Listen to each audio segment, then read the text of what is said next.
Professor Zelina, thank you very much indeed for those kind words of welcome. Professor Thomas Patterson, co-founder of the Boston Global Forum, Governor Dukakis in absentia, the Dukakis Institute, President Levits, the President of Latvia, Ambassador Markarova, fellow Consuls General, distinguished speakers, thank you very much indeed for having me here today.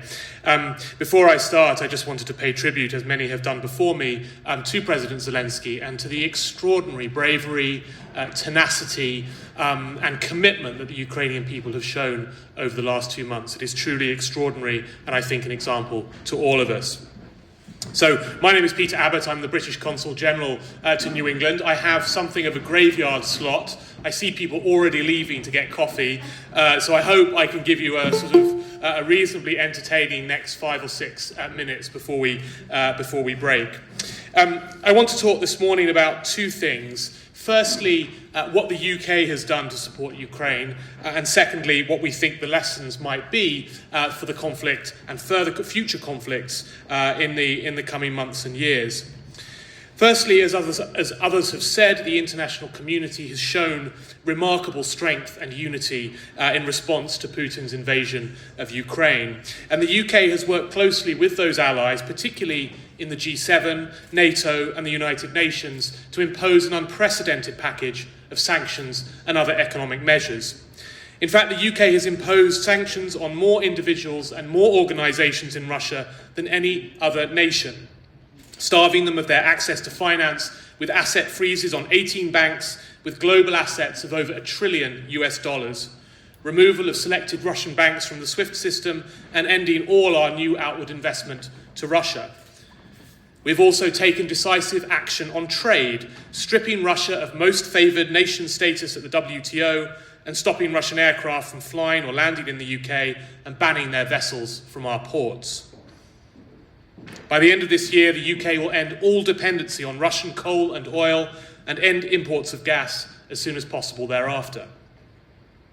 We've also worked to isolate Russia diplomatically, using our presidency of the UN Security Council to lead the push to suspend Russia from the UN Human Rights Council and to expose Russian war crimes, including the appalling rape and sexual violence that we have seen systematically used in Ukraine.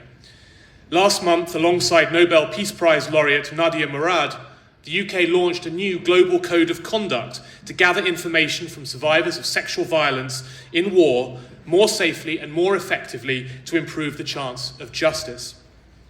And we have also worked with our allies to refer Russia to the International Criminal Court.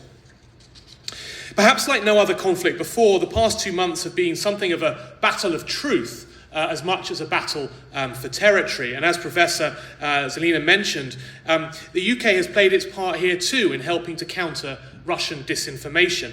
For the first time ever, the UK Ministry of Defence is posting twice daily on social media our latest military intelligence about the state of play on the Ukrainian battlefield, where Russian troops are, what moves they're making, and which regions are most under threat.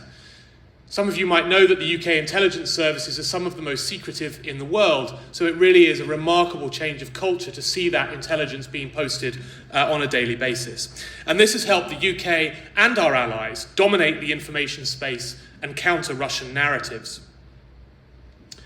The UK has also helped give President Zelensky the extraordinary international platform that he has built so quickly. His address to the British Parliament on the 8th of March was one of his first and received a prolonged and standing ovation from MPs and peers. My Prime Minister's visit to Kyiv on 9th of April was the first by a G7 leader, and we are delighted that thanks to the bravery and fortitude of the Ukrainian people, we're able to join our allies in reopening our embassy in the capital. Finally, we have provided desperately needed military and other practical support to Ukraine. The UK, in fact, was the first European country to provide lethal aid. We have already supplied 6,000 anti-tank weapons, 10,000 missiles, and 120 armoured fighting vehicles, as well as ammunition, body armour, and other weapons. We have provided maritime support and trained more than 20,000 Ukrainian soldiers via joint exercises.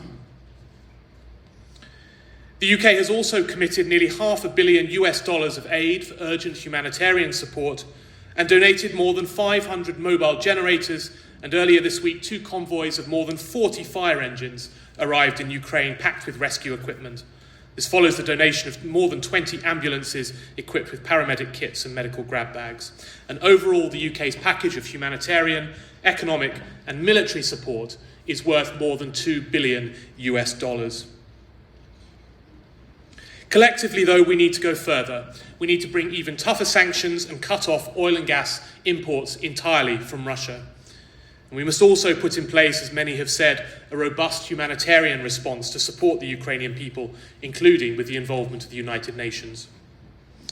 So, and this is the second and final point I want to come to, what lessons have we learned?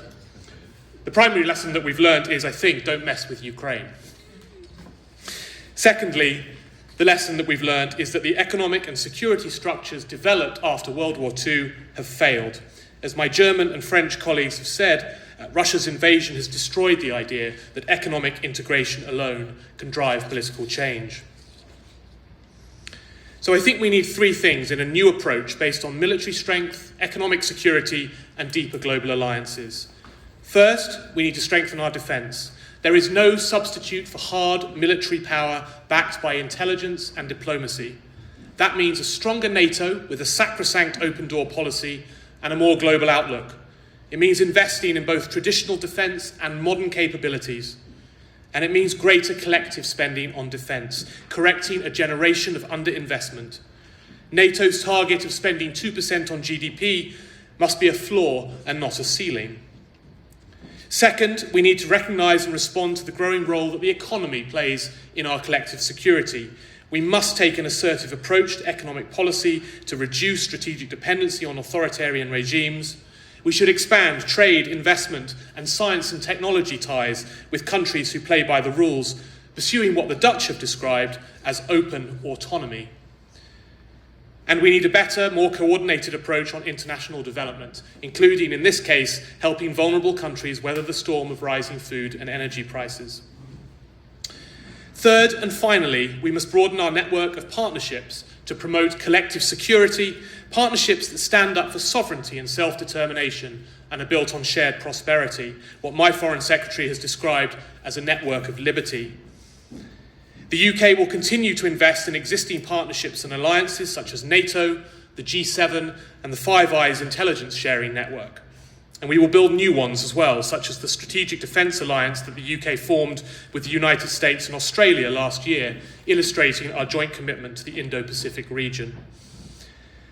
And I hope this crisis will give greater impetus to deepening and strengthening UK cooperation on foreign policy and defence issues with our friends and neighbours in the European Union. There is a Ukrainian expression which says that the church is near, but the way is icy. I say victory is near for Ukraine, but the way will be tough. And the UK will be with you every step of that way, with our prayers, and yes, with our weapons too. Thank you very much.